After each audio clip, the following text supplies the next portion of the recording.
O mga boss, Nissan Roads tayo mga boss ha. Yung i-repair natin, rear bumper, panel, bago yung pintuan sa rear, repair yung pintuan sa driver side, yung kabilang side ha. Tapos repair yung fender. So, yan kabayan. So, yan cut lang yan sa kabayan kasi yun nga mabilisan yung trabaho. Yang one na yan, tinapos ko lang siya ng 8 oras kabayan lahat. So, yan na-repair natin yan. So, hindi pa, inuna natin pag-repair yung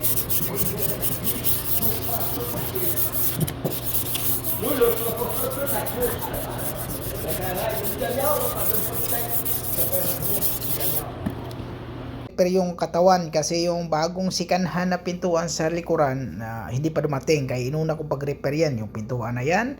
Tapos yung dating na ibang kulay kabayan, sikanhan yung pintuan natin dyan. So siniting natin kasi bangga yung sa baba.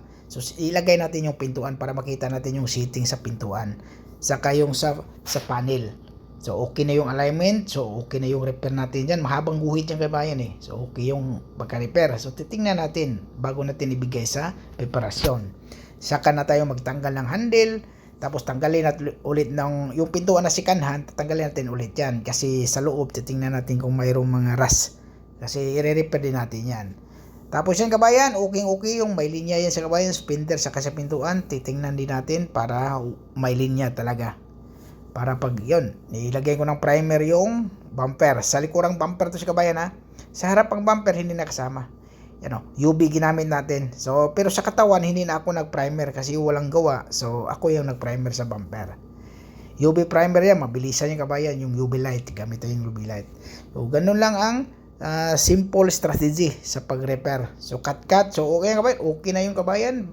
Pero dito kabayan ha, baklas lahat ha, pag i-repair. Katulad ng bumper, repair, ibaklasin lahat ng mga accessories sa bumper bago natin ibigay sa preparasyon. So perfect yung pagka-repair natin sa pintuan sa baba. Tapos yung sikanhan na pintuan okay. So salamat kabayan.